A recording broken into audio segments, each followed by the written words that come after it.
இந்த கல் மண்டபத்தை பற்றி இன்னும் ஒரு சின்ன சிறப்பு செய்தி சொல்லிடுறேன். ஊர்களில் வந்து இப்போ இளைப்பாறு மண்டபம் இங்கனக்குள்ள ஒரு மண்டபம் இருக்கா, அதே போல் திருவள்ளித்தூர் அடுத்து ஒவ்வொரு 10 கிலோமீட்டருக்கும் ஒரு இளைப்பாறு மண்டபம் இருக்கும்னு சொல்கிறாங்க. என்கிட்ட கேட்டால் அதை விட குறையான அளவுக்கு கொஞ்சம் குறைவான அளவுக்கு இருக்கும்னு நான் நம்புகிறேன். ஏன்னா நிறையா இருக்குது. வழித்தடங்களில் பார்த்திங்கன்னா திருவள்ளித்தூர்லேருந்து மதுரை அங்கே போகிற வழியில் நிறைய கல் மண்டபங்கள் இருக்குது, இளைப்பாறு மண்டபங்கள்லாம். இப்போ இதில் அந்த ஒரு ஐயா என்ன சொன்னாங்கன்னா, ஊரில் ஏதாவது நிகழ்ச்சி நடக்கணும், அது நல்ல நிகழ்ச்சி நடக்கணும் அப்படின்னா இந்த இதில் வந்து நடத்துவாங்களாம். இப்போ நிறையா அந்த கல் முள் புதர் மாதிரி இருக்கிறதுனால அவ்வளோவா வர்றதில்லை. இப்போ சமூக விரோதிகளின் கூடாரம் ஆயிடுச்சு. இப்போ அதை ஏற்கனவே போல் அவங்க பயன்படுத்துகிறாங்கன்னா திரும்பி நடத்த வாய்ப்பு இருக்குது.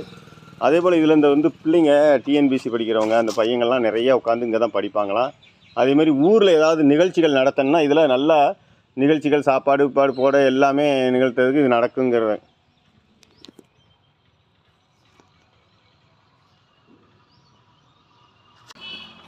ஊரில் நல்லது கொள்ளதுக்கு நிறையா விழாக்கள் நிகழ்ச்சிகள் நடத்துறதுக்கு பயன்படுத்தப்பட்ட, அடுத்து மக்கள் இந்த பையங்களுக்கு படிக்கிற பையங்களுக்கு டிஎன்பிசியோ மற்ற படிக்கிறவங்களுக்கு தன்னுடைய ஏதாவது வேலைகளுக்கு பயன்படுத்துகிறவங்களுக்கு பயன்படுத்தப்பட்ட இந்த உட்கார்ந்து நல்லா ஒரு மன அமைதியை கொடுக்குற சூழ்நிலையில் இருந்து உருவாக்கப்பட்ட இந்த கல்மண்டபம் வந்து புல் புதர் மண்டி அப்படியே சுற்றுச்சூழல் சீர்கட்டு அது சமூக விரோதிகளின் கூடாரமாக இருப்பதை வந்து தவிர்க்கிறதுக்கு இதை நல்லா தூய்மைப்படுத்தினோம்னா மீண்டும் இது புத்தளிச்சு பெறும், நிறைய பேருக்கு பயன்படும் அப்படின்னு நம்ம நினைக்கிறோம்.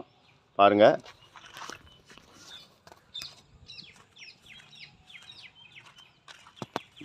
சுற்றி பனங்காட்டுக்குள்ள கல்மண்டபம். இதில் குறைஞ்சது ஒரு 300 பேராவது ஒரே நேரத்தில் சாப்பிட்லாங்க. ஒரே நேரத்தில் 300 பேர் என்னுடைய கணிப்பு. இங்கே பாருங்க,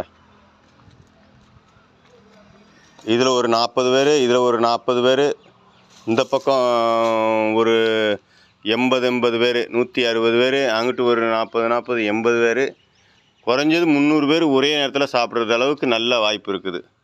நல்லா தூய்மைப்படுத்தி அதை இது பண்ணாங்கன்னா நல்லாயிருக்கும். யாராவது தன்னார்வலர்கள் இதை பற்றி கருத்துக்கள் இருந்தால் சொல்லுங்கள்.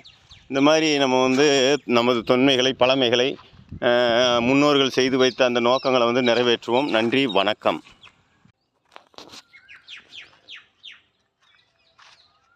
அதான் மேற்கு தொடர்ச்சி மலை கல்மண்டபம் பாருங்கள், எவ்வளோ பனை மரங்கள் இருக்குது. எல்லாமே கண்ணு கட்டிய தூரம் முழுக்க பனை மரங்களும் தென்னை மரங்களும் அங்கிட்டு தென்னை மரம். அது மாதிரி இந்த பட்டு போன மரங்களில்